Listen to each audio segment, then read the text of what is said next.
What's up everyone, Josh here from Start Replay, and today I'm bringing you another headset review, and this time I'm reviewing the Turtle Beach Stealth 700. But first, before I go any further, this is what's in the box. So in the box you of course get the headset, you get a small charging USB cable, you get an optical cable and the tiny USB hub. And this is the Stealth 700 headset from Turtle Beach, the PlayStation 4 version.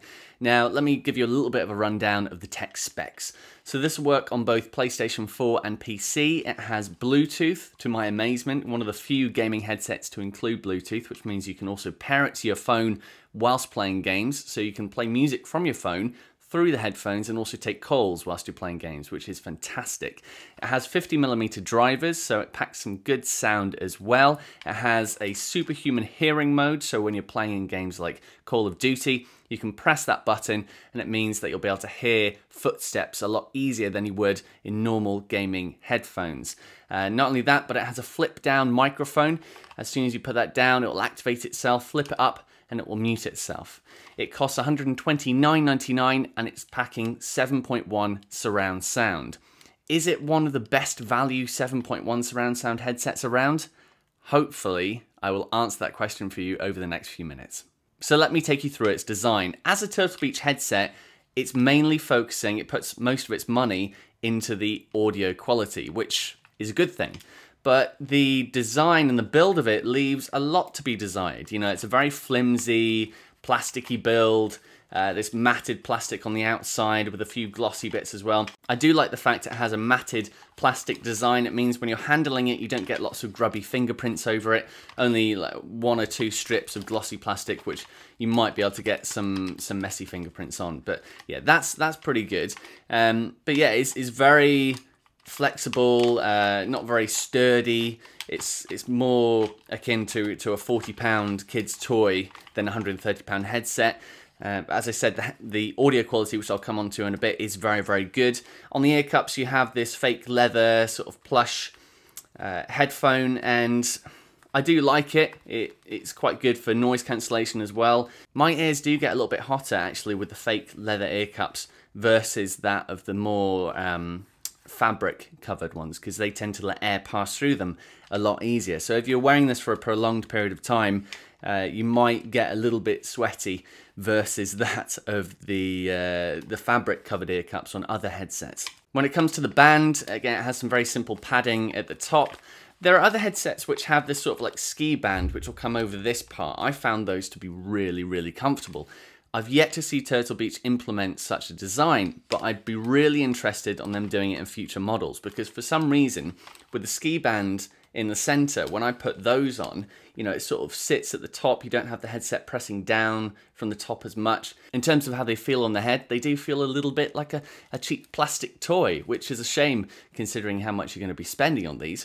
But gaming headsets, if you want something that has both amazing build quality and amazing sound, you are going to be breaking into the 200 to 250 mark and over. With its design, you sort of get what you pay for, and I wouldn't want to be sacrificing audio quality over the build quality of the headset, because, again, £130, it's pretty damn good. Moving on to the controls, so on the headset itself, on the right ear cup, you don't have any controls, but on the left one, that's where the bulk of all the functions are located. As I said previously, you have the mic, which you can flip down to activate. It's in a bit of an odd shape. When you're wearing it and trying to flip it down, it doesn't feel quite as natural as the long thin ones, or the ones that come out the side of the ear cups and you can mold. This is just a fixed design which you can then push down, and yeah, it does feel a little bit awkward. But overall, actually, the quality of the microphone is very, very good, although it's very, very sensitive as well. So when I had things going on in the background, my friends were like, you know, what were you doing? I can hear so much. But sensitivity is a great thing, but it can also be a hindrance. You know, it can also result in a bad experience depending on where you're living, what's going on around you. But here's a quick mic test before I forget, so you can check out the audio quality for yourselves. This is a mic test of the Turtle Beach Stealth 700 without any background noise. And this is a mic test of the Turtle Beach Stealth 700 with a TV on in the background.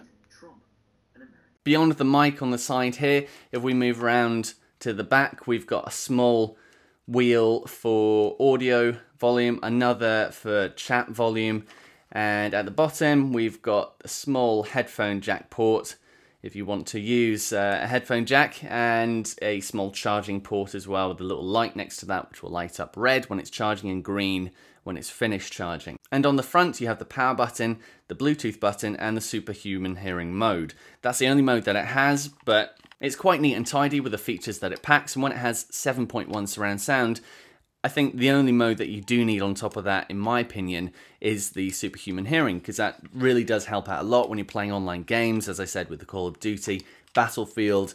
Yeah, I found that really, really handy. When it comes down to connecting this headset to your PC or your PlayStation 4, it's really simple. It doesn't include a big, bulky transmitter like the Astro 51 here, although this also includes magnetic, wireless charging.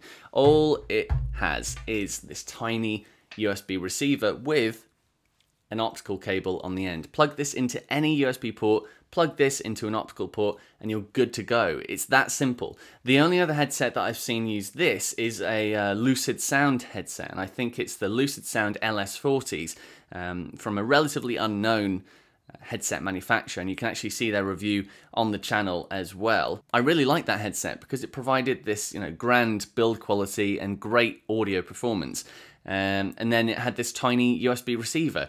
However, the Lucid Sound USB receiver is too thick to fit into the PlayStation 4 Pro ports. This one from Turtle Beach can actually fit into the front with no issue. So that's a bonus moving forward. I know Lucid Sound are probably going to change that as well with any future headsets. I really like the simplicity of this. It's not tons of different cables coming out the back of your PS4 to this little receiver on the top of your desk. It is just a USB and an optical, and it's that simple. I just love it. In terms of audio quality, I really do think this is one of the best value 7.1 wireless surround sound headphones. There are plenty of 7.1 surround sound, virtual surround sound headphones which are wired for a much cheaper price, but to have this wireless is really, really good. I haven't touched upon the charging yet, or the times that you get from that. You get around about 10 hours, and of course you need to charge it through a micro USB cable on the bottom. I found that a little bit strange at first because I've been used to magnetic wireless charging and just putting a headset onto a dock and just leaving it there. If I forgot to charge it the next day, I'd very quickly find myself running up to no juice in the headphones. And when it beeps and lets you know that it's running out of battery, you've got, from when I timed it, you've got 22 minutes, roughly, thereabouts, until it completely dies and you need to plug it in. I find that 22 minutes isn't long enough. I think it should probably be maybe an hour before they're due to die, because if you're in the middle of gaming for a few hours and the headset's about to die and you've only got 22 minutes and you haven't got another headset, what are you going to do? I mean, I think an hour is more appropriate than 22 minutes. 22 minutes seems too short for me.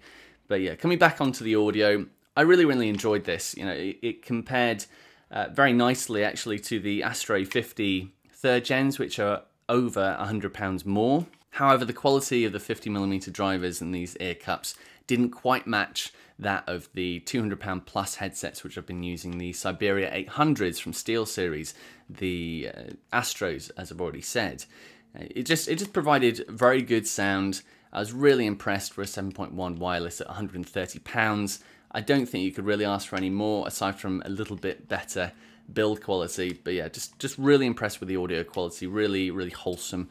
Really good. When you're shooting guns, you can really feel the transition from the back of your head round to the front without any interruption. There were one or two points where the connection would glitch or go a little bit messy as it tried to receive the signal from the receiver in the PlayStation 4 or the PC. The feature that I enjoyed the most about this headset is the fact that you can, as I explained at the beginning of this video, connect your phone or any wireless music device to the headphones at the same time. I know, of course, you've got Spotify on PlayStation 4, so you can listen to music and stream it whilst you're playing games, but to be able to actually have your phone connected so you can take calls, you can listen to any music and just play it. It'll come through the headphones with the game sound, and you just have a bit more flexibility. You don't have to have a Spotify subscription to do that on the PlayStation 4. You can just connect your phone to this headset, and I was really surprised by that, and I really like the fact that it has Bluetooth on it.